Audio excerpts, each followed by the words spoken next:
Hola, buenos días. Bueno, vamos a ver una parte muy importante en lo que son las técnicas operativas de soldadura, que son los ángulos de trabajo y avance en soldadura. En primer lugar, vamos a ver los del proceso semiautomático MAG o MIG. En las posiciones plano horizontal, en denominación europea PA o en código americano 1G, debemos de tener en cuenta que nos vamos a encontrar en todas las posiciones dos ángulos de trabajo y de avance. Un ángulo es el de trabajo, que es el que con respecto a la perpendicular del cordón de soldadura subimos una línea vertical y nos daría un ángulo, que es el de trabajo, se denomina. Y luego tendríamos el ángulo de desplazamiento o de avance, que sería con respecto a la longitudinal del cordón de soldadura. ¿Vale? Para soldadura MIG-MAG, lo recomendable es que el ángulo de trabajo sea de 90 grados, tal y como vemos aquí en la imagen, y el ángulo de avance que ronde entre los 70 a 80 grados con respecto a la longitud del cordón de soldadura. En ángulos horizontales, PB, norma europea, y 2F en código ASME, el ángulo que debe de tener con respecto al de avance serían de 60 a 80 grados aproximadamente con respecto al avance longitudinal, y con respecto al ángulo de trabajo unos 45 grados. Aquí lo vemos un poquito en el caso de que tuviéramos que hacer multipasadas, que tuviéramos que depositar más de un cordón, qué grados de inclinación le daríamos a cada una de estas posiciones en posición en ángulo, ¿vale? Entonces, para el primero hemos dicho que con respecto al ángulo de trabajo serían 45 grados, depositaríamos un primer cordón. Si la garganta de este cordón necesitase ser mucho más grande, depositaríamos un segundo cordón, con lo cual le damos mayor graduación. Subiríamos la mano, por lo tanto el hilo nos cogería una graduación aproximadamente de 60 grados, siempre depositándolo el segundo cordón en cogiendo el primer cordón y lo que sería la chapa horizontal. Y para el tercer cordón bajaríamos la mano, por lo tanto perderíamos graduación aproximadamente unos 30 grados, de tal manera que lo depositaríamos cogiendo el segundo cordón, cubriendo el primero del todo y la chapa vertical. Para la posición cornisa, PC en la norma europea y 2G en la norma americana, la posición con respecto al ángulo de trabajo rondaría los 80-90 grados. En cuanto a en el ángulo de avance longitudinal, sería de 0 a 10 grados.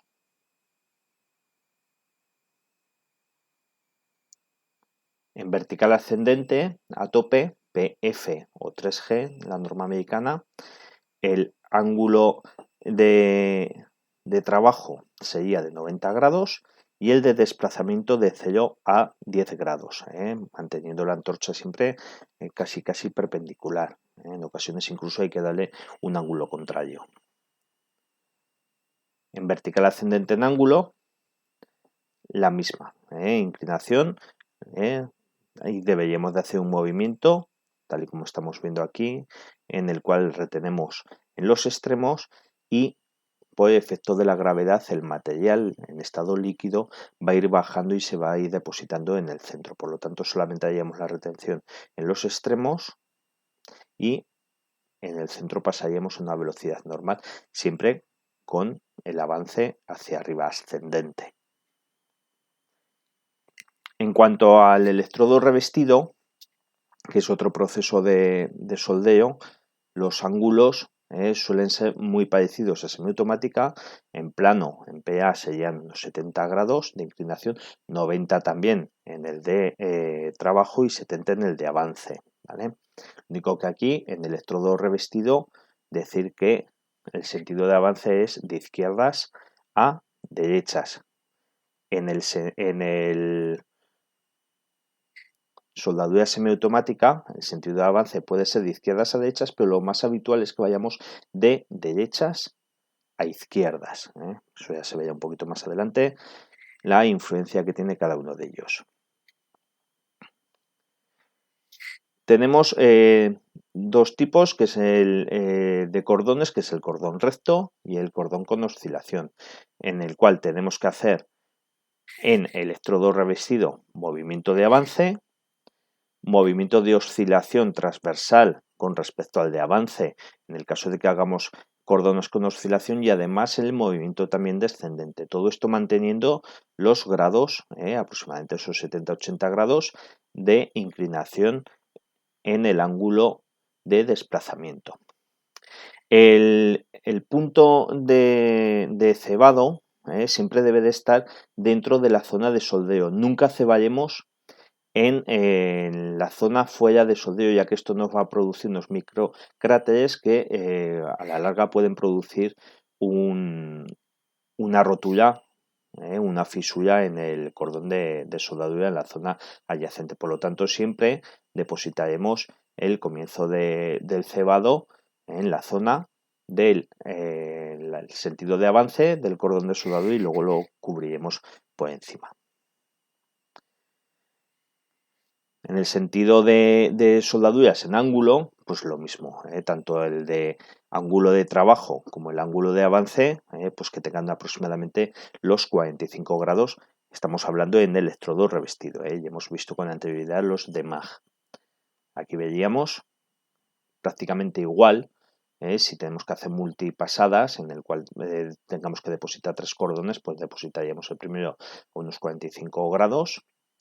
El segundo lo depositaríamos a unos 60 grados, subimos un poquito la mano, y en el tercero bajaríamos la mano y se nos quedaría en ahí aproximadamente unos 30 grados de inclinación con respecto al sentido de avance y de trabajo. De avance 45 grados y de trabajo los que hemos comentado. Con respecto a cornisa, depende, los primeros cordones, segundos y terceros cordones, pues bueno, van a llevar todos la misma inclinación, y en el sentido de avance y en el sentido de trabajo, pues aproximadamente nos tendremos ahí estos grados 45-60 grados con respecto al de trabajo. ¿Vale? Si serían los que hemos visto ahora en la vista lateral, en el cual vemos el primero, con esta inclinación aproximadamente de los 80 grados, 20 grados para el segundo cordón y 10 grados para los que van cerrando sucesivamente. En verticales ascendentes, con electrodo revestido, decir que el ángulo de avance y de trabajo aproximadamente estará en los 80-90 grados en ambos, tanto para el primer cordón como para las siguientes o sucesivas pasadas que tengamos que depositar, siempre en vertical ascendente.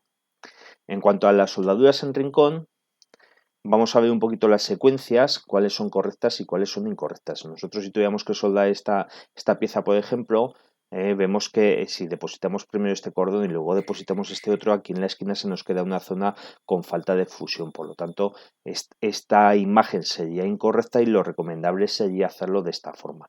Hacer este primer cordón y aquí dar la vuelta sin parar de depositar material.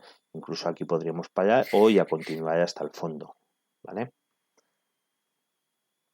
En esta otra que tuvimos que hacer estas otras secuencias, soldaríamos el cordón, este también a la vez, haríamos primero este, veis que nos lo marca aquí, y luego por último haríamos este otro, ¿vale? Intentando siempre sacar todo lo que son las tensiones y el calor hacia los extremos de la zona de soldeo. En este caso, que tuviéramos que hacer estas soldaduras en ángulo de rincón, pues evidentemente, ¿qué sucede? Que podríamos soldar aquí hacia los extremos y de aquí hacia los extremos, tal y como nos están indicando la flecha. Lo que sucede que aquí en esta zona tenemos un punto crítico en el cual puede haber falta de material de aportación y de fusión, y se nos podría quedar una zona en la cual habría defectología. Por lo tanto, lo correcto sería realizarlo de esta forma. empezar por aquí y continuar hacia la salida en esta otra zona de la chapa. Este ejemplo en el que tenemos estas uniones en rincón y también tendríamos que hacer estas verticales, veis que aquí se le ha hecho un corte a esta chapa para permitir que tengamos el paso del cordón, ¿vale? Entonces realizaríamos este cordón completo, segundo realizaríamos este otro, y por último terminaríamos con este otro cordón. Es decir, siempre vamos a intentar realizar los cordones más largos, en primer lugar. Esta forma, este es otro ejemplo pues básicamente lo mismo, ¿no? Aquí siempre vamos a intentar evitar que se nos queden ahí esas zonas en las cuales podamos tener falta de fusión, ¿eh? Entonces, esta forma está ya incorrecto y lo correcto sería el depositar primer cordón el vertical ascendente y luego ya continuar con este segundo cordón, todo de una forma de tal manera que en la esquina tengamos fusión tanto de los cordones que en ella están como las chapas adyacentes a ellos, ¿vale? En cuanto a la preparación y tipo de soldaduras que debemos de realizar, en soldaduras con gargantas iguales o menores de 5 milímetros, decir que la disposición de las chapas puede ser esta, en ángulo o en solape, y que en solape con realizar un único cordón sobraría. Sin embargo, en las uniones en ángulo, pues siempre sería recomendable el poder depositar más cordones con una simple pasada. Si las soldaduras ya tienen gargantas iguales superiores a 6 milímetros, ya la recomendación es que hagamos multipasadas, que hagamos secuencias de 1, 2 y 3 cordones en esta disposición tal y como hemos comentado anteriormente. Para espesores iguales o menores de 3 milímetros se realizaría esta unión con bordes rectos sin hacer ningún tipo de chafrán. Para espesores iguales de 4 milímetros ya sí que se recomienda el que hagamos un pequeño chafrán, ¿vale? Para favorecer la fusión de las juntas a unir, y entre 4 y 8 milímetros ya podríamos hacer incluso hasta multipasadas, en lugar de realizar un único cordón, el realizar hasta 2 cordones son los que fueran pertinentes, como vemos en estas imágenes en las cuales ya tenemos espesores de 8 o 10 milímetros, ya son espesores medios en los cuales, bueno, pues tenemos que ir haciendo una deposición de un cordón, 2 cordones, 3 cordones, etcétera. Nunca cerraremos con un único cordón, puesto que la abertura del chafrán o los ángulos del chafrán van a ser superiores a lo que nos pueda cubrir ese único cordón, ¿de acuerdo?